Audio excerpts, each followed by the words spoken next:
নেপালের আন্দোলন অনুপ্রবেশকারীদের হাতে চলে যাচ্ছে বলে মনে করছেন জেনজি বিক্ষোভকারীরা। চলমান সহিংসতা ও লুটপাটের সঙ্গে তাদের সম্পৃক্ততা নেই বলেও দাবি করেন তারা। এদিকে টানা দুদিনের সহিংসতায় নেপালে থমথমে পরিস্থিতি বিরাজ করছে। কাঠমান্ডুতে জারি করা হয়েছে অনির্দিষ্টকালের জন্য কারফিউ। এছাড়া দেশজুড়ে বৃহস্পতিবার সকাল পর্যন্ত কারফিউ বহাল রাখা হয়েছে। শারমিন স্বপ্না রিপোর্ট। কাঠমান্ডুর রাস্তাঘাট শান্ত দেখা গেলেও পুড়ে যাওয়া কিছু ভবন থেকে উঠছে ধোঁয়া, সড়কে ছড়িয়ে ছিটিয়ে আছে পোড়া যানবাহন। এরই মধ্যে টানা দুদিনের সহিংসতার পর পরিস্থিতি নিয়ন্ত্রণে রাস্তায় টহল দিচ্ছে সেনাবাহিনী। তবে এই আন্দোলনে সুযোগ সন্ধানীদের অনুপ্রবেশের অভিযোগ করেছেন বিক্ষোভে নেতৃত্বদানকারীরা।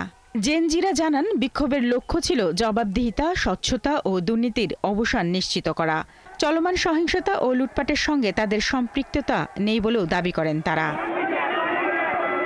প্রায় একই অভিযোগ তুলে সেনাবাহিনী জানিয়েছে, বিভিন্ন ব্যক্তি ও অরাজক গোষ্ঠী আন্দোলনে অনুপ্রবেশ করে সরকারি বেসরকারি সম্পদ ধ্বংস করছে।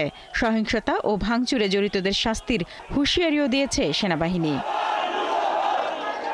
এদিকে পরবর্তী নির্দেশ না দেওয়া পর্যন্ত রাজধানী কাঠমান্ডুতে অনির্দিষ্টকালের জন্য কারফিউ জারি করা হয়েছে। এছাড়া দেশজুড়ে বৃহস্পতিবার সকাল পর্যন্ত কারফিউ জারি থাকবে বলে জানিয়েছে সেনা কর্তৃপক্ষ।